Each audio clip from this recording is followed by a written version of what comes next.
نحمدہ و نصلی علی رسول الکریم اما بعد اللہم صلی علی محمد وعلی آلہ وصحابہ اجمعین۔ سیرت النبی صلی اللہ علیہ وآلہ وسلم ہم تفصیل کے ساتھ بیان کر رہے ہیں، اور معراج کا واقعہ ہم نے 56 لیکچر تک ہم نے اس کو وہ بیان کیا ہے۔ آج غالباً 57 نمبر جو لیکچر ہے وہ ہوگا۔ معراج کے بعد بیعت عقبہ یا بیعت عقبہ کا واقعہ جو ہے وہ پیش آیا، اور اس کو ہم بیان کریں گے۔ اور یہ واقعہ جو ہے نا ایک مرتبہ نہیں ہوا بلکہ 2-3 بار ہوا ہے، تو انشاءاللہ یہ ہماری 2 یا 3 نشستوں میں جو نا بیعت عقبہ کا بیان ہم کریں گے۔ معراج سے آپ کی واپسی ہوئی، اور بعض نے کہا کہ سن 10 نبوی میں آپ کو معراج ہوئی، اور بعض نے کہا 12ویں سال، اور بیعت عقبہ کا واقعہ معراج کے بعد ہے، غالباً ہجرت سے 1 سال پہلے یا 2 سال یا 3 سال پہلے جو ہے نا یہ بیعت عقبہ جو ہے وہ پیش آئی ہے۔ اور اگر ہم ترجیح دیں تو ایسا لگتا ہے کہ سن 10 نبوی کو معراج کے بعد یہ جو ہے نا بیعت عقبہ پہلی ہوئی ہے، پھر دوسری اور پھر تیسری، پھر اس کے بعد ہجرت ہوئی ہے، آپ مدینہ تشریف لے گئے۔ تو آج ہم ذکر خیر کریں گے بیعت عقبہ کا۔ آپ صلی اللہ علیہ وآلہ وسلم کی عادت مبارکہ تھی کہ جہاں کوئی مجمع دیکھتے فوراً پہنچ جاتے، اور اس مناسبت سے حج کا جو موسم ہے تو اس میں آپ کی تبلیغی سرگرمیاں بہت بڑھ جاتی، دور دراز کے علاقوں سے لوگ آتے، اور آپ صلی اللہ علیہ وآلہ وسلم موقع کو غنیمت سمجھتے ہوئے خود ان کے پاس جاتے، حتیٰ کہ ایک خیمے میں جاتے اور ان کو دعوت اسلام جو ہے وہ دیتے، اور آپ صلی اللہ علیہ وآلہ وسلم ان کو توحید کی دعوت دیتے، اور جو توحید کی دعوت قبول کر لیتا پھر آپ اس کو فرماتے تم نے مبلغ بننا ہے، آگے دعوت بھی دینی، یہ آپ کا تھا۔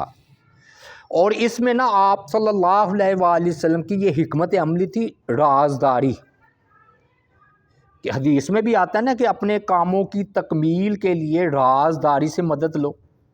تو نبی علیہ الصلوۃ والسلام نے بیعت عقبہ یعنی کہ پچھلی گھاٹی خفیہ رات کے وقت ملاقاتیں، تاکہ مشرکین مکہ کو علم نہ ہو سکے، تو آپ صلی اللہ علیہ وآلہ وسلم نے نا رازداری سے یہ کام کیے۔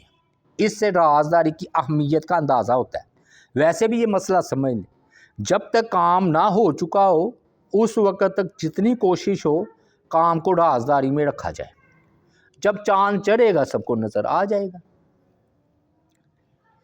پھر اسی حوالے سے تیسری بات یہ ہے کہ رسول اللہ صلی اللہ علیہ وآلہ وسلم جب باہر کے لوگ آتے تو عموماً ان کے سامنے 2 باتیں پیش کرتے۔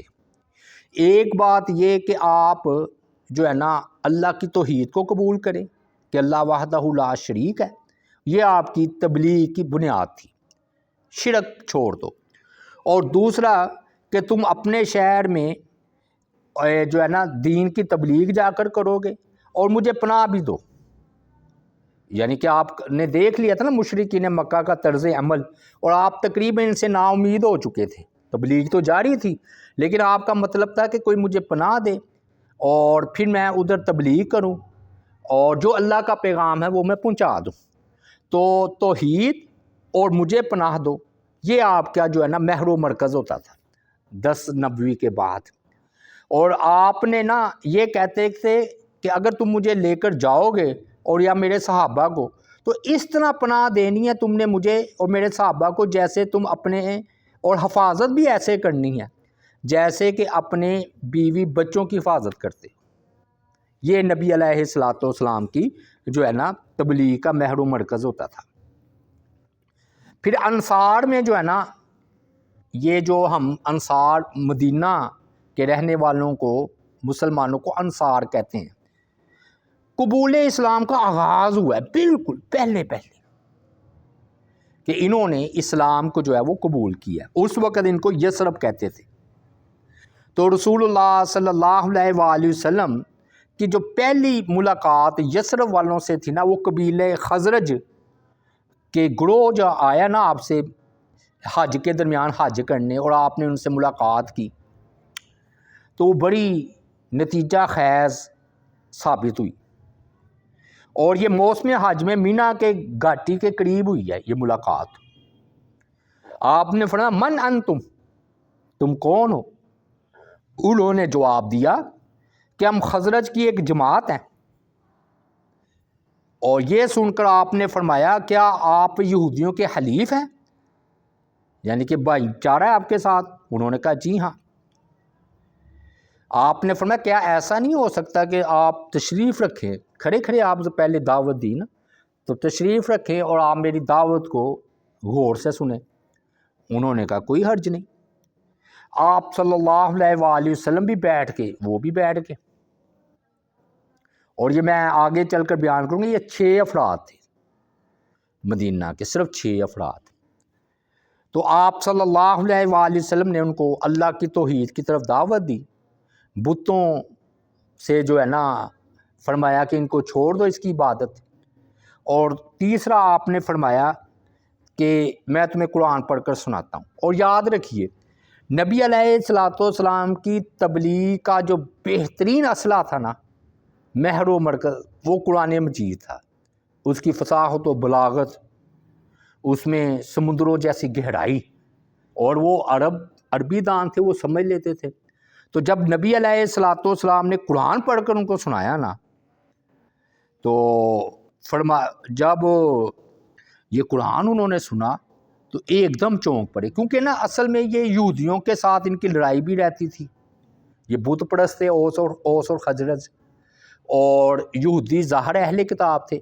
تو جب ان کے درمیان جنگ ہوتی یا بعض کا صلح بھی ہو جاتی، تو وہ یہودی کہتے تھے دیکھ لینا وہ ہمارے جو آخری یا نبی صلی اللہ علیہ وآلہ وسلم تشریف لائیں گے نا، تو ہم ان کا کلمہ پڑھیں گے، پھر ہم تم سے لڑیں گے اور تم پر غالب آ جائیں گے۔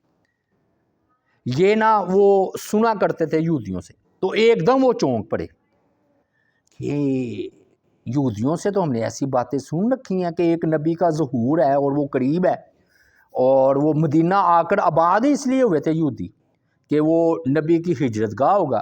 تو انہوں نے نا ایک چونک کرنا، ایک دم ایک دوسرے کو دیکھا اور کہنے لگے، معلوم ہوتا آپس میں نا سرگو، یہ وہی نبی ہیں صلی اللہ علیہ وآلہ وسلم جس کے بارے میں یہودی ہمیں دھمکیاں دیتے ہیں، تو کہ بھی وہ آ جائیں تو ہم ان کی قیادت میں پوری دنیا پر غالب آ جائیں گے۔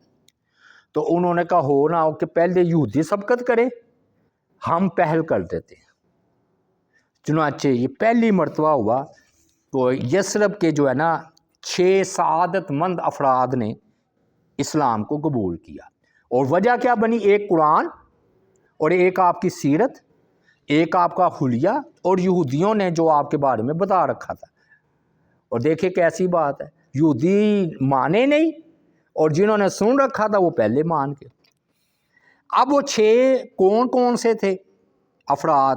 ان میں نا ایک اسد بن زرارہ ہیں جی، اوف بن حارث ہے دوسرے، رافع بن مالک ہیں تیسرے، چوتھے قطبہ بن عامر ہیں چوتھے، اور 5ویں جو ہے نا عقبہ بن عامر ہیں، اور جابر بن عبداللہ ہیں۔ یہ 6 افراد تھے جنہوں نے جو ہے نا اسلام کو قبول کر لیا، لیکن نبی علیہ الصلوۃ والسلام کو پناہ دینے کا بھی معاہدہ نہیں انہوں نے کیا۔ عقل مند لوگ تھے، کہتے پہلے ہم حالات کا جائزہ لیں، پھر ہم آپ سے جو ہے نا وہ بات کریں گے۔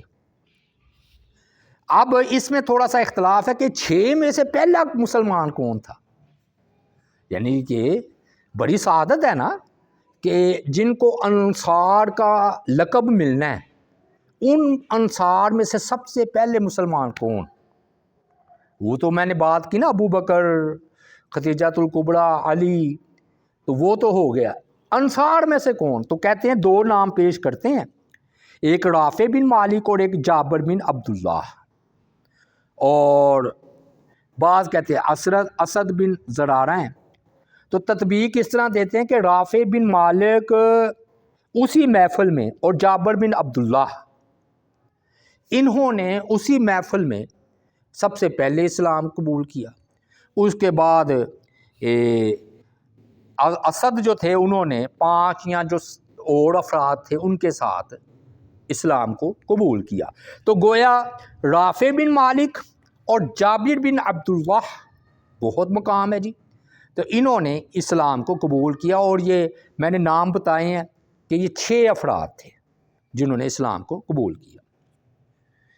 اور یہ سمجھ لیں کہ اوس اور خزرج یہ مدینہ کے 2 قبیلے تھے نا.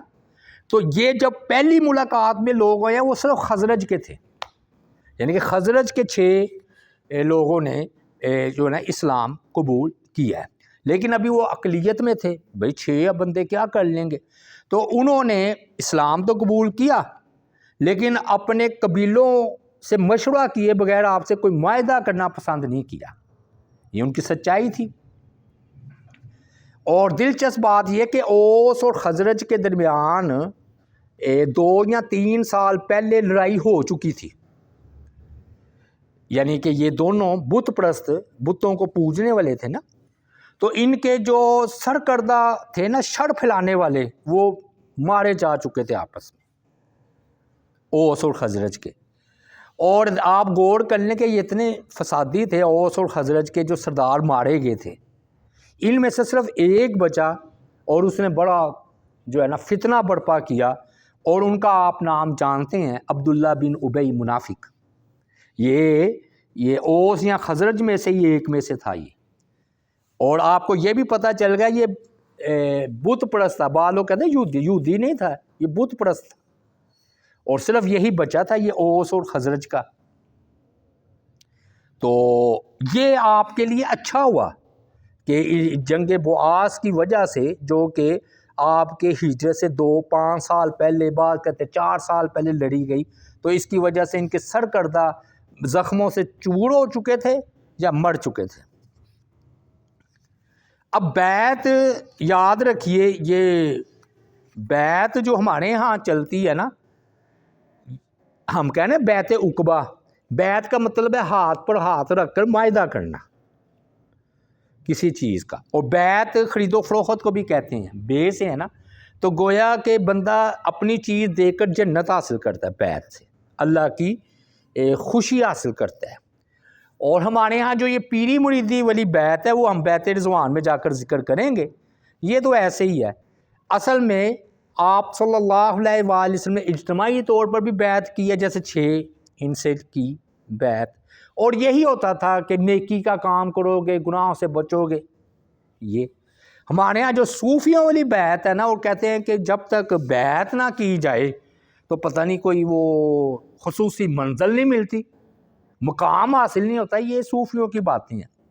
اسلام میں وقت کا جو خلیفہ تھا اس کی بیعت ہوتی تھی، یا اس کے ذریعے اس کے جو ماتحت امیر ہے اس کی ہاتھ وقت کے خلیفہ کی بیعت ہوتی تھی. ہمارے ہاں یہ جو جماعت کی بیعت کہتے ہیں نا، یہ نہیں ہے اسلام میں.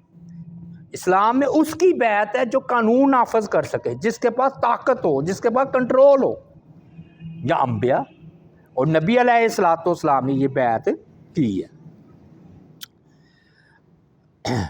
پہلی جو نا میں نے آپ کو بتایا بیعت میں جو شریک ہوئے ہیں وہ 6 ہیں. تو بعض نے دوسری بیعت اور بھی نام لیے ہیں، اسد بن زرارہ، اوف بن حارث، معاذ بن حارث، رافع بن مالک، عبادہ بن صامت رضی اللہ تعالیٰ، یزید بن سلبہ. اور اسی طرح یہ جو ہے نا، یہ بعد میں جب دوسری مرتبہ آئے ہیں نا اگلے سال بیعت عقبہ، یعنی کہ 2 بار ہوئی بلکہ 3 بار ہوئی ہے، 3 سال، تو پھر 12 افراد تھے۔ ان میں سے جو 10 افراد تھے نا وہ قبیلے خزرج ہی سے تعلق رکھتے تھے، یعنی گویا پہلے 6 یا 7 کہہ لیں تو 4 افراد اور مزید انہوں نے جا کر دعوت پیش کی۔ تو اگلے سال حج کے موسم پہ خفیہ طور پر یہ حج کے درمیان آپ سے ملاقات کی ہے، تو وہ قبیلے خزرج کے 10 افراد اور قبیلے اوس کے 2 افراد تھے، تو 12 افراد اگلے سال، جنہیں ہم انصار کہتے ہیں نا مدینہ، یہ یثرب کے تھے۔ سبحان اللہ۔ اب ہوا یہ کہ رسول اللہ صلی اللہ علیہ وآلہ وسلم نے مصعب بن عمیر کو پہلی مرتبہ استاد مدینہ بنا کر تبلیغ کرنے کے لیے مدینہ روانہ کیا، اور انہیں مدینہ کے استاد بھی کہا جاتے ہیں، اور ان کو رہائش دی اسد بن زرارہ رضی اللہ تعالی عنہ نے۔ یہ ان کے ہاں یعنی کہ قیام پذیر ہوئے، خفیہ تبلیغ جاری ہے بڑی زبردست انداز میں۔ اچھا، ایک دلچسپ بات میں بتاؤں، یہ اوس اور خزرج مسلمان تو ہوتے جا رہے تھے، ایک دوسرے کے پیچھے نماز پڑھنے کو کوئی تیار نہیں تھا۔ چلتا ہے شروع میں قبیلی دور، تو بعد میں تو ٹھیک ہو گیا، لیکن شروع میں تو پھر مصعب بن عمیر ہی نا ان کی امامت کروایا کرتے تھے۔ معراج میں نماز تو فرض ہو گئی تھی، تو مصعب بن عمیر اکٹھے ہوتے یہ تو ان کو 5 وقت کی نماز کے جو ٹائم ہے ان کے مطابق جو ہے نا یہ با جماعت نماز جو ہے نا وہ پڑھاتے تھے، امامت کرواتے تھے۔ یہ نہیں کہ مسجد نبوی سے امامت کا آغاز ہوا ہے، بلکہ پہلے سے ہو چکا تھا۔ اب سوال یہ ہے کہ یہ مصعب بن عمیر رضی اللہ تعالیٰ عنہ کب مدینہ میں استاد بن کر گئے ہیں، یہ سوال ہے۔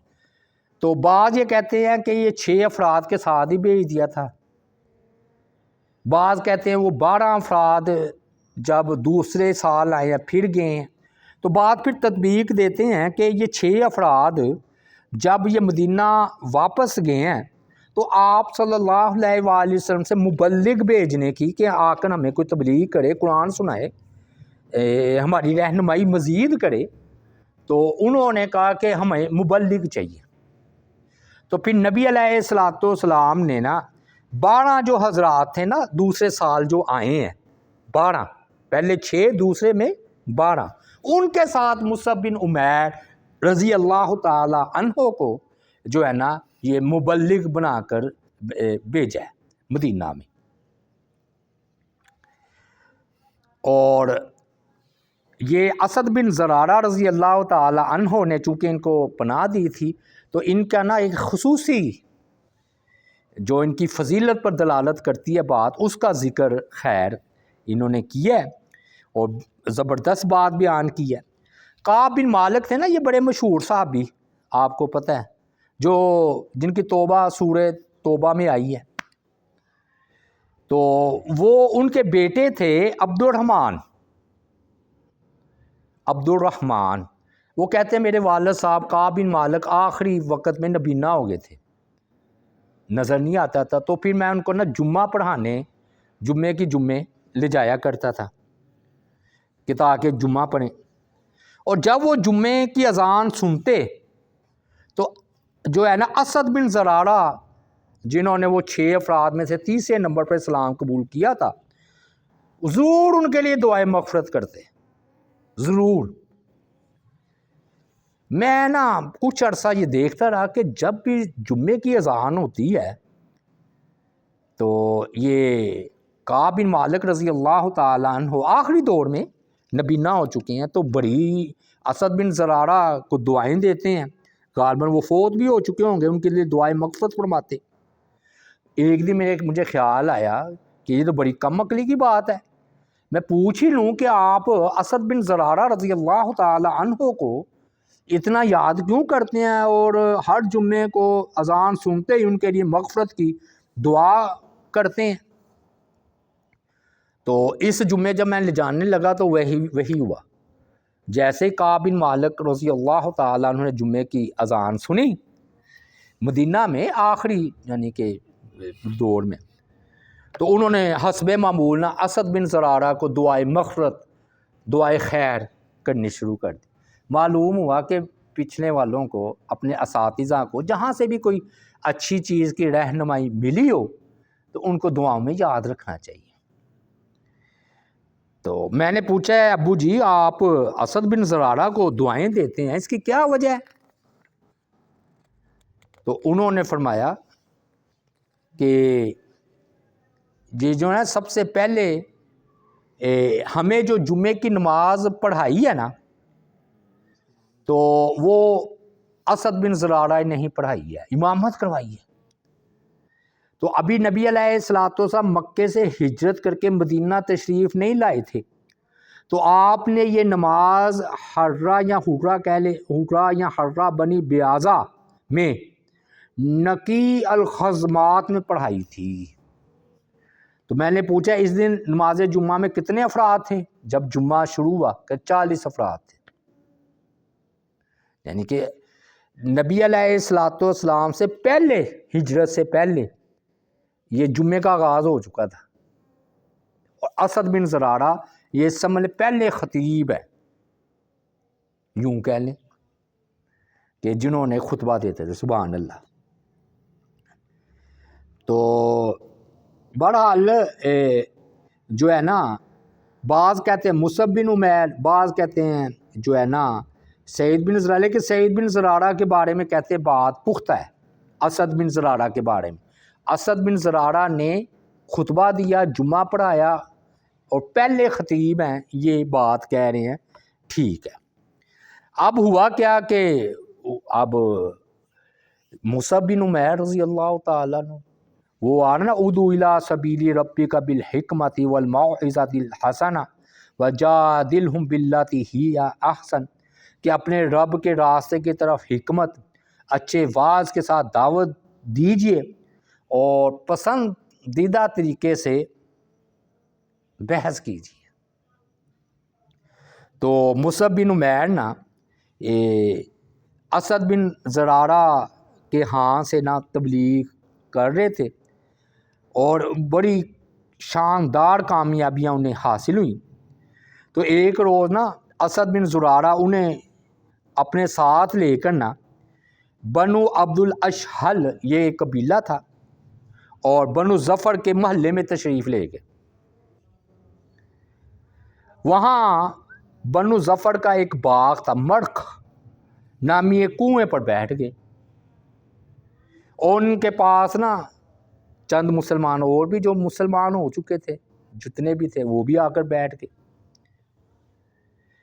اس وقت نا یہ بنو عبد الاشہل کے دونوں سردار سعد بن معاذ اور اسید بن حضیر مسلمان نہیں ہوئے تھے، سردار تھے مسلمان ہی ہوتے۔ سنا نا نام معاذ، سعد بن معاذ کا، بڑے اونچے یہ سردار ہیں، یہ آگے بات آئے گی۔ تو انہیں پتہ چلا کہ اسد جو ہے نا مصعب کو لے کر رضی اللہ تعالیٰ عنہ ہمارے قبیلے میں، ہمارے محلے میں، ہمارے ہی باغ میں ہمیں ہی توبہ نعوذ باللہ گمراہ کر رہے، کافر جو تھے اس وقت۔ تو انہیں بڑا غصہ آیا کہ ہمارے یہ بتوں کو برا بھلا کہہ رہے ہیں۔ تو حضرت نا سعد جو تھے نا، سعد نے یہ اسید یہ بھی ان کے سردار تھے، دونوں سرداری کے درجے میں تھے، دوست بھی تھے، کہ ذرا جاؤ ان دونوں کو ڈانٹ کر آؤ، مصعب بن عمیر کو بھی اور یہ جو اسد بن زرارہ ہے ان کو بھی۔ اور میں کیوں نہیں جا رہا، وہ میرے خالہ کا بیٹا ہے اسد، تو میری رشتہ داری ہے نا، صلہ رحمی تو کرتے تھے، تو مجھے مناسب نہیں معلوم ہوتا کہ میری خالہ کا بیٹا ہے تو میں جا کر اس کو ڈانٹ ڈپٹ کروں، تو میرے حصے کا ذرا کام تم کر کے آؤ، وہ ہمارے کمزوروں کو گمراہ کر رہے ہیں۔ کہتے ٹھیک ہے جی۔ یہ نا اسید بن حضیر رضی اللہ تعالیٰ عنہ اسلام قبول کر لیا تھا، لیکن اب ان کے قبول اسلام کا واقعہ بیان ہونے لگا۔ انہوں نے اپنا نیزہ اٹھایا، غصے میں نا حضرت اسد اور حضرت مصعب کے پاس جا پہنچے۔ حضرت اسد وہ بھی رضی اللہ بڑے سمجھدار تھے، انہوں نے جب دیکھا نا کہ یہ نا آ رہے ہیں اسید بن حذیر، تو انہوں نے نا مصعب کو نا ان کو آتے ابھی وہ دور تھے، کہا کہ یہ سردار ہے، معمولی آدمی نہیں ہے، تو تمہارے پاس آ رہا ہے نا، تو ایک دو ٹوک انداز میں بات کرنا بڑی حکمت سے، اگر یہ مسلمان ہو گیا نا تو بڑی خیر ہو جائے گی۔ چنانچہ نا اسید پہنچ کر ان کے پاس ان کے سر پر ہی کھڑے ہو گئے اور ان کو نا برا بھلا کہنے لگے جی، اور اتنا برا بھلا کہا ان کو نا، اتنا برا بھلا کہا تو کیا لینے آئے ہو یہاں پر، تم ہمارے کمزوروں کو بیوقوف بنا رہے ہو، اگر تمہیں جان پیاری ہے تو ادھر سے چلے جاؤ۔ حضرت مصعب بن عمیر نے نا بڑی مٹھاس کے ساتھ کہا کیا یہ بات مناسب نہیں ہوگی کہ آپ بیٹھ کر بات کریں؟ تو انہوں نے کہا یہ تو ٹھیک، اگر آپ کو ہماری بات پسند آئے قبول کر لینا، اور اگر نا پسند آئے لا اکراہ فی الدین، آپ اپنے دین پر ہم اپنے دین پر، تو آپ چھوڑ دیں۔ حضرت نا اسید کو یہ بات بڑی پسند آئی کہ ٹھیک ہے، پسند آئی قبول کر لو، نہ ہی چھوڑ دو، زبردستی تھوڑی ہے۔ وہ بیٹھ گئے، انہوں نے اپنا نیزہ گاڑا۔ اب مصعب بن عمیر رضی اللہ تعالیٰ عنہ نے شروع ہوئے پھر نبی علیہ الصلوۃ والسلام کی سیرت، آپ کا اخلاق اور قرآن، میں نے بتایا نا قرآن، اور آپ خود اندازہ لگا لیں کہ مکی دور کا آخر ہے، 10 سال ہوئے قرآن نازل ہوتے ہوئے، 12 سال، یہ چلو 10 سال کتنی صورتیں نازل ہو چکی ہوں گی۔ تو مصعب بن عمیر نے ان کو صورتیں آخرت سنانی شروع کر دی۔ وہ جیسے ہی نا قرآن پڑھتے گئے تو ان کے چہرے کی نا چمک اور دمک بڑھتی گئی اسید بن کی، اور انہوں نے نا پیشگی ہی نا سمجھ لیا کہ خوشخبری ہی ہے کہ جب یہ اپنی بات مکمل کریں گے مصعب بن عمیر تو اسلام کو قبول کر لیں، اور ایسا ہی ہوا۔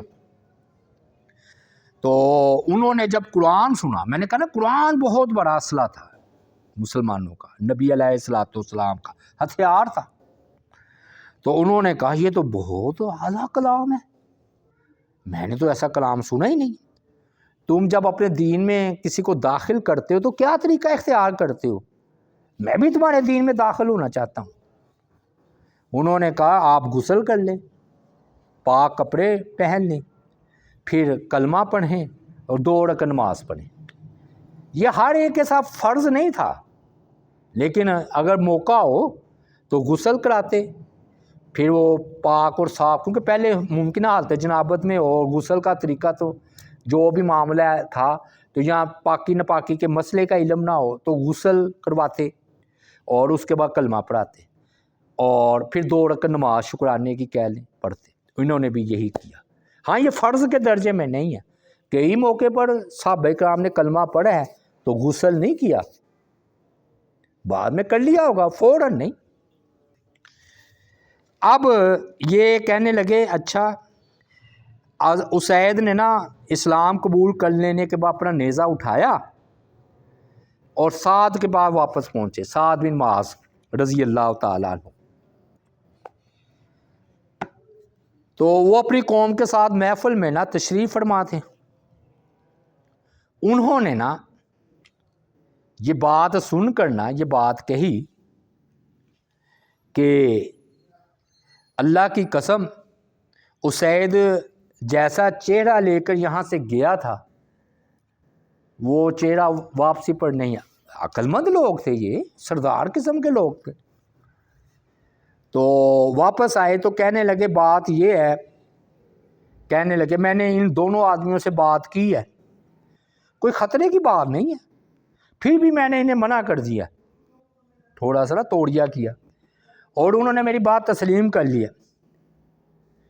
تو مجھے پتہ چلا ہے کہ نا اسد بن زرارہ کو نا وہ فلاں قبیلے والا نہیں تمہارا دشمن، وہ اسد بن زرارہ کو قتل کرنے کے لیے نکلے ہوئے ہیں، اور تمہاری خالہ کا بیٹا ہے۔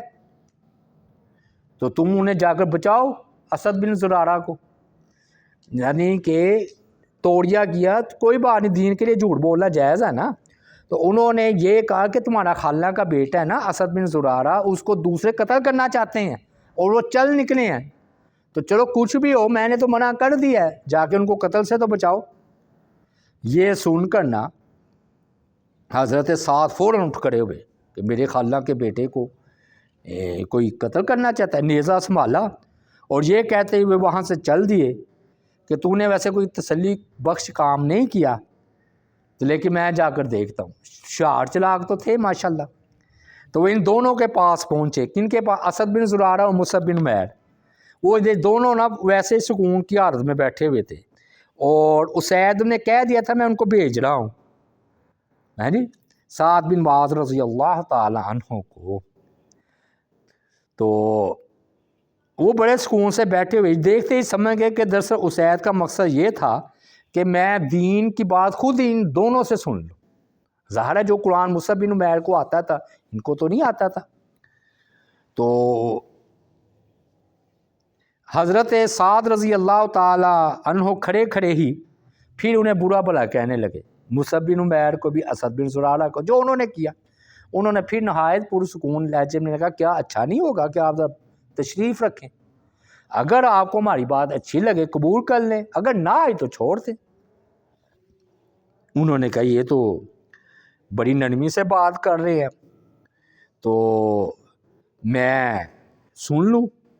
تو انہوں نے نا بیٹھ گئے. تو آپ بیٹھ کر کہنے لگے میری تمہارے ساتھ رشتہ داری نہ ہوتی, اسد بن زرارہ خالہ کا بیٹا تھا نا, تو میں اتنی نرمی نہیں کرنی تھی, چلو کوئی بات نہیں. بیٹھ گئے. یہ بھی ان کو کہہ دیا تو تم ہمارے محلے میں ہماری مرضی کے خلاف اپنے نظریات پھیلا رہے ہو. انہوں نے مصعب بن عمیر نے کوئی بات کا جواب نہیں دیا, بیٹھ گئے. تو انہوں نے نا مصعب نے نا نہایت مصعب بن عمیر رضی اللہ تعالی عنہ نے نا قرآن پڑھنا شروع کر دیا اور اسلام کی دعوت دی.